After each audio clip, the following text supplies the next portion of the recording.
let's review some of the labs that are available to you in Gmail.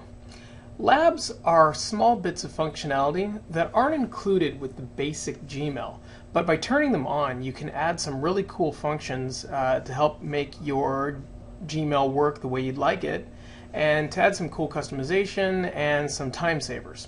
So the way you activate your labs is you go into Settings, the gearbox here, and go and click Settings, and then click Labs. And here you see a list of all the labs that are available to you. Now again, these are experimental, so some of them may work, some of them may not work the way you expect them to, but the cool thing about labs is if you like them or you don't like them, you can turn them on and off pretty easily. So some of the labs that I recommend turning on are the Google Calendar gadget. If you want a little more information about how that gadget works, please look at the video how to make Gmail look more familiar, especially if you're an Outlook user, because it adds a little calendar to the side here, like you see right here. Mark as read button is really handy because it adds a little marked as read button at the top of your inbox there. Preview pane is turned on by default. Quick links, again, I talked about that one in the how to make the interface more look more familiar, but that adds a shortcut to emails that you read a lot. Right side chat moves the chat to the right side.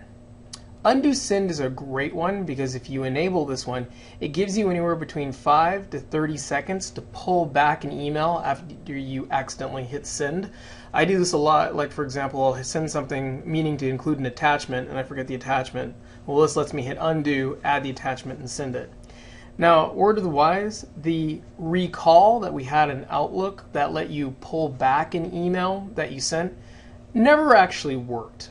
In fact, it was worse because it would send the message and then send a second message telling the person that you tried to recall the message. So it added insult to injury.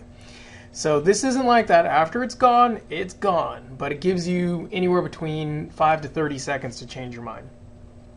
Some of the other good ones are if you use Google Maps a lot, you can add that one. Multiple inboxes, if you manage a lot of other people's inboxes, let's say you're an admin, lets you see them all. That one I find a little confusing, so I don't use that one much myself. Unread messages icon will put a number right here next to the envelope icon there to let you know how many unread messages you have. So you can go ahead and you can turn on the ones that you want or turn them off by disabling them. And remember to hit Save Changes at the end. Once you do that, it will reload your entire Gmail client, and when it does, all the labs that you turned on will show up, and including the one I turned on here. So I invite you to experiment, turn the labs on and off, and try them and use the ones that you like and work for you. Thanks.